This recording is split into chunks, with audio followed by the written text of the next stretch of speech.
running. For those tuning in, sorry for the tone of volume. Oh. All right, so just to recap for those tuning into Facebook, You good? sorry about the technical difficulties, but we are live once again. And just to recap, what I was talking about is the market report as of September 20th, 2019. The stock market essentially went down this past week, mainly due to news that Chinese delegation involved in trade negotiations. So there have been some trade tensions that have been going on between China and the U.S. And also there was an attack on oil facilities in Saudi Arabia, which caused the stock market to go down. So far this year, the Dow Jones is up 15.47%. The NASDAQ is up 22.34%.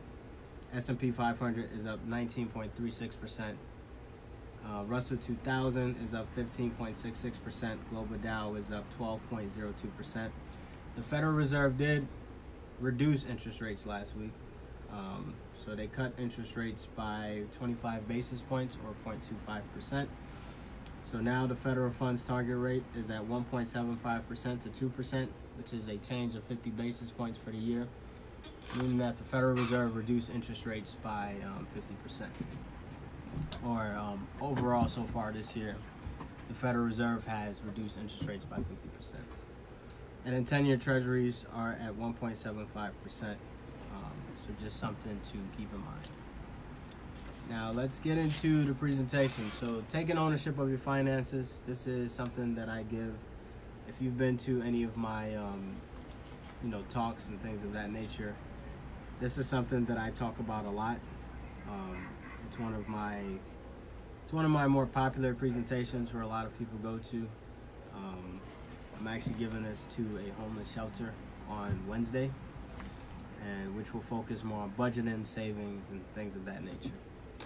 But let's talk about how do you take ownership of your finances. So if you're basically the way this is structured is for somebody who either knows nothing about money or even knows everything about money, but they just don't know how to figure it out. They don't know really how to get started. Or they know about money, they just haven't started as far as managing money. And even if they have started, how do they actually form a formula in a way that allows them to grow and to invest? And there's a comment says, so does this mean that it's not a good moment to invest? It's always a good moment to invest. Just because the stock market went down. As a matter of fact, this is the best time to invest when the stock market has gone down. Keep in mind, it only went down about 1%. It's not like a big drastic change. Over the entire week, it only went down 1%. And the week before that, it was up about 3%. So it's not, this is what they want you to do basically as an investor. They want you to panic. They want you to say things like, hey, it's not a great time to invest. It's, let me just sit on the sidelines. That's definitely not what it means. It's always a good time to invest. You should always be investing no matter what. If you don't invest, you'll be left behind because you'll continuously fall into a time trap where it's like, hey, when is it the best time? When is it the best time? The best time to do something is now. It's not tomorrow. It's not next week. It's not, as a matter of fact, it was yesterday. So when it comes to investing, it's the same with all principles in life. The best time to start a business is now.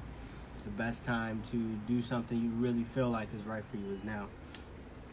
So it doesn't mean it's not a great time to invest. It just means the stock market simply went down 1%. That's all it means. Overall, the stock market, at least the S&P 500 is concerned, is up 19.36%, which is huge. This is probably the best year that I've seen the S&P 500 had. At least, comparatively over the past 3 years. 2 years ago, we had a great, awesome year. Awesome year. And this year, we're having a fabulous year so far as well. So just wanted to point something out there.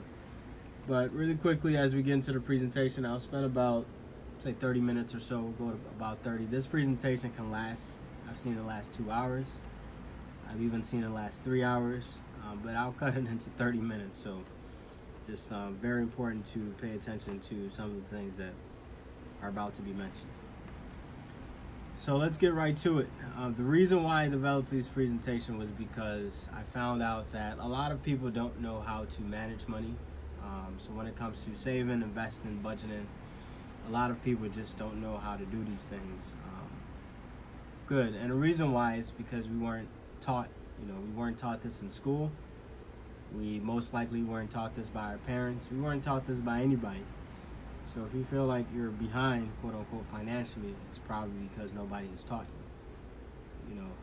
You are what you know, essentially. If you don't know money, then it's going to be very hard to be successful when it comes to money. And remember, it's not about how much you make. You can make $1 million a year, but if you're spending $999,000, then you don't have anything to show for it. So it's not about how much you make, it's about how much you keep. Always remember that game. Doesn't mean you should be living as a quote-unquote minimalist or somebody who lives below their means. It just simply means that you should, just be reasonable with your budget. Just don't overdo it, and don't live like somebody who's in a cave. That's really what it comes down to. So the reason why I developed this presentation, and I give this presentation across the country, I've given this presentation over 50 times. And the main reason is because people simply don't know how to manage money. So, and also I wanted to help people develop the mindset of what it takes or what it means to become a wealth builder, or somebody who builds wealth. So essentially that's just, some tips and tricks, takeaways, and things of that nature. So there's really 8 or a few areas when it comes to money that you need to master, and I'll be going through these areas. Now, the original presentation was tailored towards college students. I developed this presentation really for college students. But then I realized, well, these areas, some of these areas at least, or most of them, can apply to your everyday individual. And I'll give you an example. Budgeting. Budgeting applies to everyone in this world, even when you're a kid, when you're retired, doesn't matter. So the few areas that you need to master are the budget. You really need to learn how to master a budget. Savings, very important. You need to master how to save money. And then thirdly is expense management, which ties right back into the budget, but it's important enough to warrant its own section. Credit cards, very important to know how to utilize credit cards.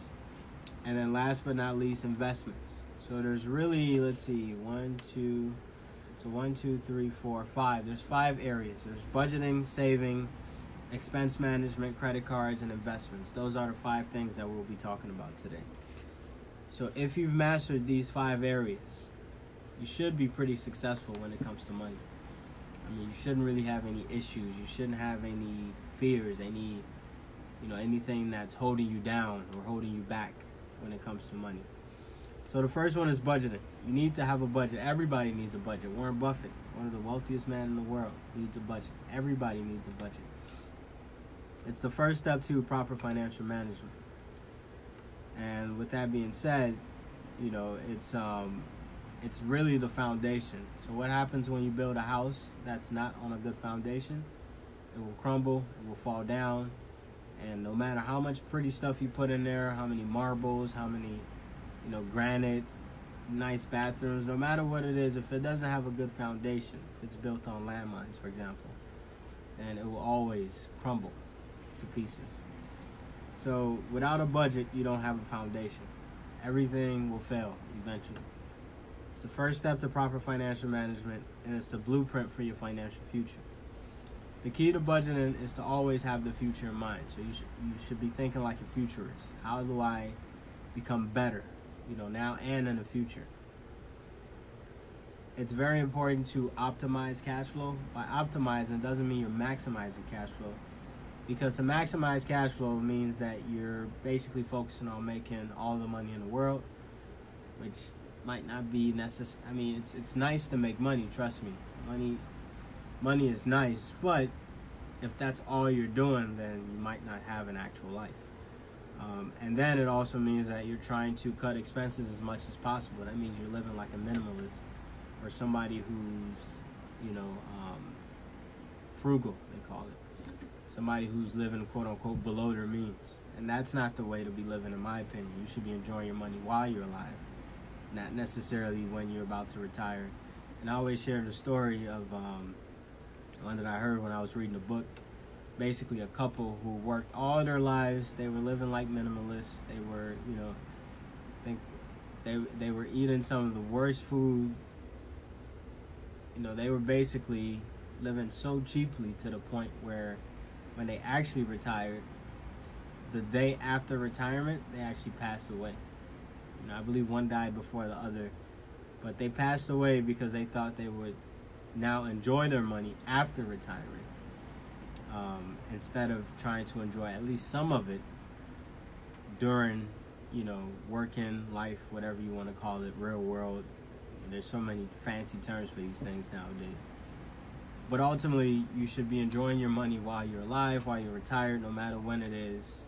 The time to enjoy life is not after you're done working and retired. The time to enjoy life is now.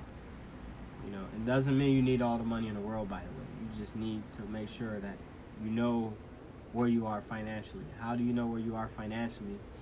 Is you have to have a budget. It's real simple. And it helps, most importantly, the budget helps determine disposable income, which is simply income minus expenses and minus the taxes. Don't forget about taxes. The average American pays about 40% towards taxes. So that's where I come in, people like myself come in, where I help people develop strategies to minimize their taxes in order to increase their disposable income so that they can have a more comfortable budget, which leads to other things, being able to invest more. And that's why I call myself a wealth multiplier, because I help people find money that they might have not known was even there to begin with. So if you look at my LinkedIn profile, I say I help people find money they never knew existed. And I simply do that by minimizing their taxes, increasing their disposable income, allowing them to save and invest more, and ultimately live a better lifestyle. And if you need help budgeting, there's tons and tons of Excel spreadsheets. It's simply income at the top minus expenses, all your different expenses, food, cable, rent, mortgage, whatever it is, all your expenses laid out. You take out your taxes, and then you have disposable income. There's sites like Mint.com and also Personal Capital, which I love. I love Personal Capital a lot. So and these are all free. Mint.com is great. Personal Capital is great. You can, if you're one of those that likes more manual stuff, Excel spreadsheets are nice. Or you can, get a pencil and paper, or pen and paper, and just write it down on paper. I don't recommend that because these apps allow you to, make changes pretty easily. And sites like Mint.com are pretty automated as well. So first area when it comes to money that you need to master is the budget. You have to have a budget. You have to learn how to budget at all times. I started budgeting when I was in college. I wish I would have known better back then, before college, but I didn't start budgeting until I got to college, because I knew that money was a thing that was very important as a college student. Through applying for scholarships, I was fortunate enough to graduate and leave college without any student loan debt. I started with student loan debt, but I left college with no debt. So it's very important when it comes to budgeting. You have to really know what you're doing. Second area that you need to master, savings. Very important. The number one reason why Americans feel financially trapped, or your average American is less than one missed paycheck away from financial distress, is because of lack of savings. Americans do not, or anyone around the world, any country, savings is a big issue. People do not know how to save money. Why? Because we were never taught it, and we never developed the habit of saving. Very importantly, saving. If you're really looking to be successful in saving, you need to automate the savings. One thing very important, make sure your things are on auto save and auto draft. And that's just like you pay your mortgage on auto draft, you should also be paying your savings account on auto draft as well. Some people say, I don't have enough money. Well, You have enough money to pay your mortgage, you don't have enough money to save. And that's kind of a little counterintuitive. So lack of savings is a big issue in the world today. A lot of people don't know how to save. The savings rate has increased because of things like tax cuts and all that good stuff, but we're still pretty terrible when it comes to savings. You can figure out how much you can save. Now get this, from disposable income from, of course, the budget. Remember, you cannot know anything about your finances unless you have a budget. You can't see a picture. You don't have a blueprint or a foundation, something that allows you to see everything, unless you have the budget. You have to have the budget. The budget tells you how much you can even save every month based off of your disposable income amount that you get every single month. If you have too much in savings, which is a great problem, by the way, excellent problem to have, invest it. You need to start investing more money.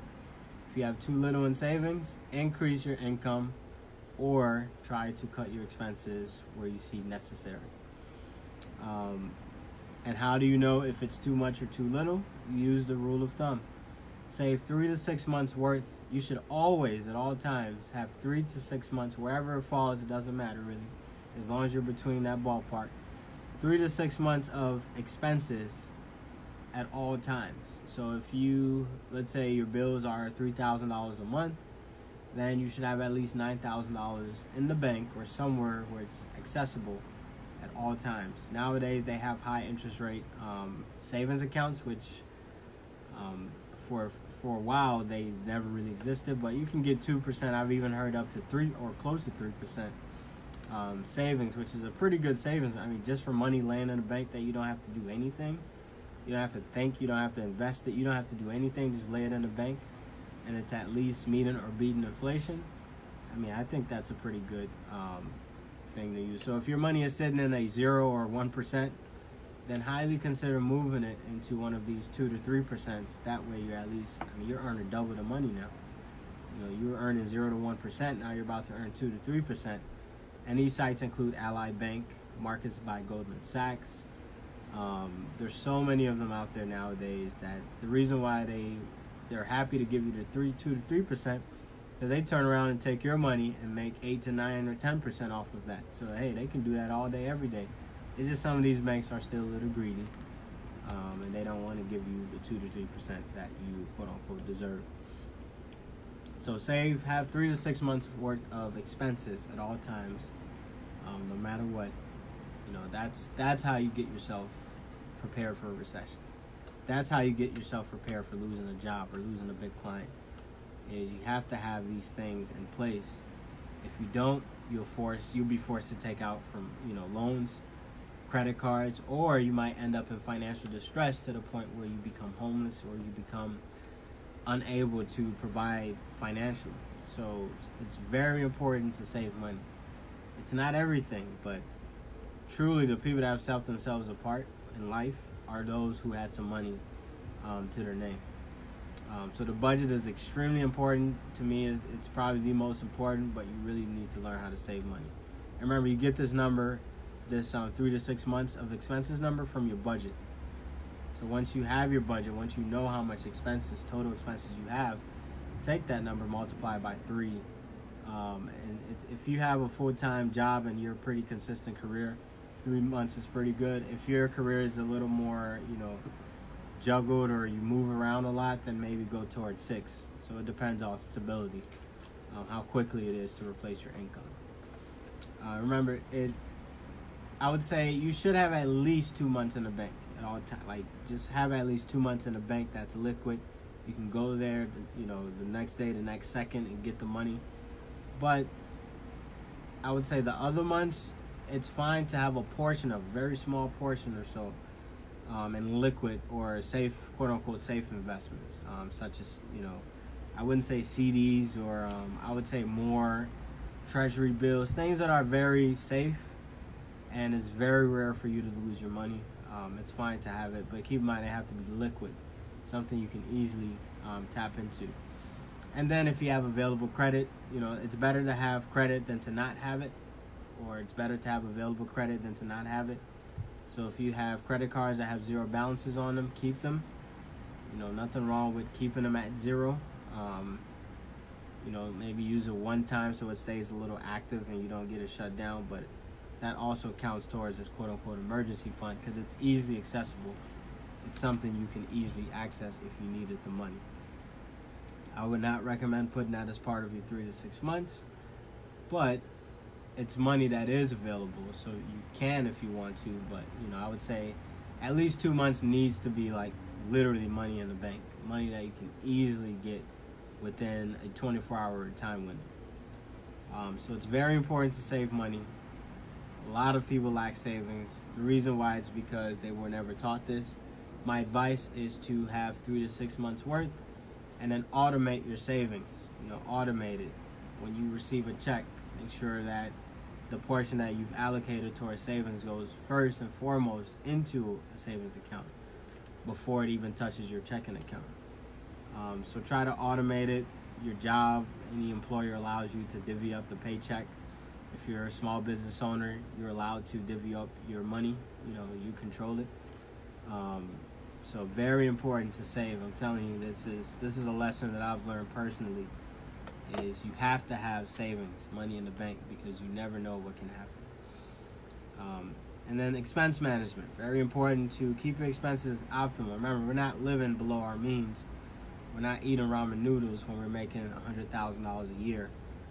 We're not driving a beat up car that can barely get us from point A to point B just because it's quote unquote cheap. As a matter of fact, it's probably costlier to keep that car than a car that's much more reliable. So try to keep your expenses as optimal as possible, and you can lower and try to lower your variable or discretionary expenses such as food, entertainment, utilities, things that you can cut. So if you're eating out too much, maybe it's time to cook a little bit. Maybe it's time to hire a chef, or maybe it's time to get a spouse that can, cook food. Let's say you don't know how to cook, but you're spending too much eating out. Maybe it is time to make that move. Or entertainment, just going out too much. Always at the bottle service. Just not worth it when it comes to. Remember, enjoy the money. It's good to do these things once in a while. Trust me. Every single birthday, I order bottle service. Every birthday. It is the only time I order bottle service because I want to enjoy my birthday every single year. Every other time, there's other things that we do. So there's ways to enjoy life while not overdoing it. You don't have to overdo this thing. There's different options, different alternatives that you can utilize that are more cost effective but still get you the same type of enjoyment that you need. Same thing with utilities. Maybe your light bill is very high. Maybe it's because you always turn the lights on in rooms that you're not even in. These are simple things that you can fix. Or maybe you don't even watch TV anymore, but you have a cable bill. Maybe it's time to cut it. These are just simple things that we need to really implement. And this is what I mean by living optimally. Making sure that you're not overspending in areas where you can cut. And it's not really diminishing your lifestyle. The lower you can get your expenses, the higher your disposable income. Me personally, I analyze my expenses every 3 months. Every 3 months, I literally go down a list and I say, hey, is this something that's valuable to me or not? Yes or no? I check it off or I cross it off and I remove it from my budget. So every single month, I just go down the list. I look. Anything that's providing value, anything that I need, it's good for me. I know it's going to help me grow. It's kept. Something I don't need, for example, I had cable and I realized I was not watching TV. I completely cut that expense. So these are ways to optimize your budget a little bit. And then try to not pay large expenses up front if they allow you to do things like monthly payments with 0% interest. Because it allows you to optimize cash flow. It allows you to make more money if you invest that money instead. Unless there's a benefit. For example, paying off your car or paying your car insurance 6 months in advance usually leads to a big discount, say 10% or so. Then that's something that's worth it because it's very hard. If you annualize that, that's really a 20% return on investment. So it's smart to pay that thing off early. So you really have to analyze some of these decisions. And then also another way you can really take advantage is to pay expenses towards a due date. there's a thing called float, the float of money or the time value of money. $1 today will always be worth more than $1 tomorrow because you can invest that dollar today and earn more interest than if you had that same dollar the next day. Interest accrues every day or over time. So the strategy some people use is instead of a bill that's due in 30 days, instead of them paying it on the 1st and it's due on the 30th, they would pay it on the 30th because of that time difference. Time is money, literally. And what some people do is they invest the money during the time limit. Now let's talk about credit cards. Very important that you do not. Credit cards is like a best friend or worst enemy. It can hurt. It can really, really help you, or it can really, really hurt you. It's good to have it if you know how to use it. And the thing with having good credit is, it's good to have good credit. It's good to have credit when you don't need it, as opposed to not having it when you do need it. So these are a few things that you always want to keep in mind. And then I would say for personal use credit cards, I would recommend that you try to avoid paying interest on credit cards. Credit card interest can range anywhere from 17 to, I've seen as high as 30%. So please try to avoid paying interest on credit cards. It's very rare that you'll make more money in the stock market or anywhere else consistently than a credit card. Now the 0% interest rate period, you can take advantage of that if you know what you're doing. For example, if you know that an investment that's really good out there and you know how to take advantage, that would be something good to do. So it's always good to try to not pay interest on credit cards, or try to, just use it conservatively when it comes to, and I mean for personal use. If you're using it for investment, let's say that you're buying, you're doing real estate and things of that nature, it's fine to utilize a credit card. But if you know that you can pay off a credit card and it's incurring interest, it's hurting your budget, it's hurting you financially, then you should go ahead and make a plan to pay it off. It's one of those things that I do recommend you pay off as soon as you can, because it can really hurt you financially. Try to stay below, if anything, try to stay below 30% utilization. Utilization simply is the balance on the card divided by the available credit. So try to stay below 30%. And then you can maximize what's known as the time value of money during the interest-free period. And this is strictly for investment. This is not personal use of the credit card. And this is something I do, for example, in real estate. Anytime we get a new real estate deal that gets on the table, we'll try to use the 0% interest rate credit cards first before we touch the credit cards that have interest. Why pay interest when you don't have to? Never miss a payment. Never a good idea to miss a payment. So try to stay 100% consistent on your payments, at least the minimum monthly payments that are required. And please, if you're using it for personal, use it only for necessary expenses and emergencies only. Don't use it for anything else. You should not be walking around to the shopping mall with your credit card, especially if it has interest on it. So just something, because in my opinion, the real reason why credit cards were created was because of people's habits. When they see that they have money, even money that's not their own, they tend to use that money and spend it on something. So that's why these banks, they'll offer you all these incentives to use the credit card. Next thing you know, the interest hits, and now you're in trouble. Credit card debt is one of the worst debt to have on this planet because of the high interest rate and the negative effect it can have on your credit score. It has about a 35% impact on your credit score. So my advice is not necessarily, you don't have to stay away from credit cards. Just don't abuse the use of it. Try to keep it to a zero balance if you're using it for personal use. If you're using it for investment, then you just have to really strategically think about how you're going to do this. And last but not least, are investments. When it comes to investments, there's a lot of different types. So your disposable income, you set a savings target, in order to get to your 6 months or 3 months. Now what do you do with the rest of the money? Is you invest it. You know, you buy stocks. A stock is an opportunity to own shares in a company or become an owner of a company. You can buy stocks through sites such as Robinhood or TD Ameritrade. They have different things like real estate, for example. You can invest in real estate, whether you're buying income-producing properties or flipping, which I usually don't recommend, or you're investing in real estate investment funds or REITs, REITs for short, where you can get them on sites like Fundrise and these other sites. All great things to have. I mean, the key is you just have to make sure your money is growing at some point.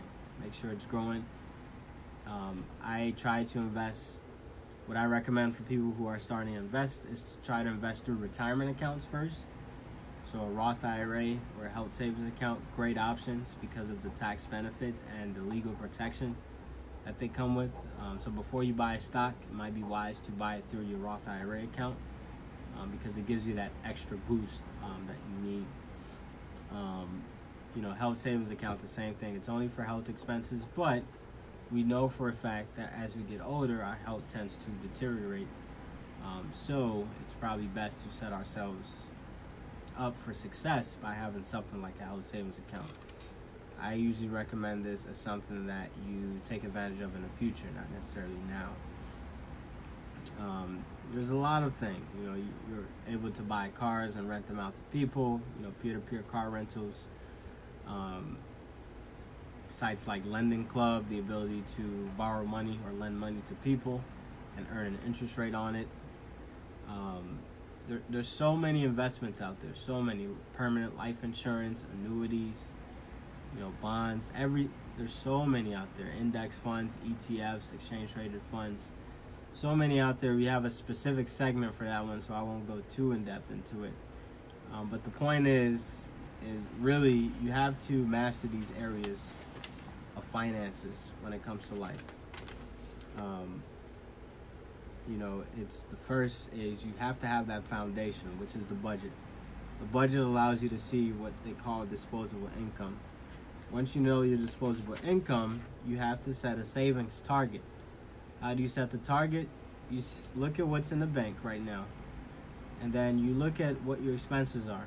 Take your expense number, multiply it by 3 or 6, or anywhere. Let's just say you start off at 3. So for simplicity, recommend is 3. You start off at 3. If you spend $5,000 a month, then you should have $15,000 in the bank. So if you don't have that number in there, if you don't have 15,000, let's say you have 1,000, then you need to set a plan, a monthly plan that allows you to get to that 15,000. So let's say over the next 14 months, let's say your disposable income is $2,000 a month, then you're gonna save $1,000 per month over the next 14 months. If you can squeeze further, let's say you get a bonus, then hey, so you have to. Your minimum should be 15 anyway, or you're putting yourself in the danger of financial distress potentially. So you get the budget, which tells you your disposable income. You set a savings target, and then you start actually saving it, and you do it from an automated standpoint. You set a target, and you automate that savings plan. Next is you're going to try to, look at your budget every month or every 3 months and say, hey, what expenses can I really cut that I don't need, and it's not going to affect my lifestyle in a negative way?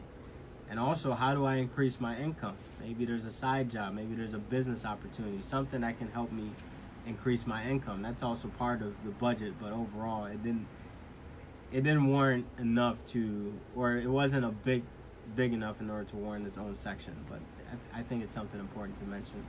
Is always try to increase your income no matter what. And then you want to make sure you're managing your credit cards appropriately. You're staying below the 30%. You're not paying interest on the credit cards. And then last but not least is you want to make sure your money is being invested. So let's say you have excess money that you've surpassed your savings plan and you need ways to grow your money. It's time to invest it. There's a lot of different types of investments that you can take advantage of. So hopefully you guys got something from the presentation. Definitely thank you guys for tuning in to WGAT 98.3 FM, your voice, your music, your station. My name is Chef Badu, and I look forward to continuously delivering you all some content. Thank you.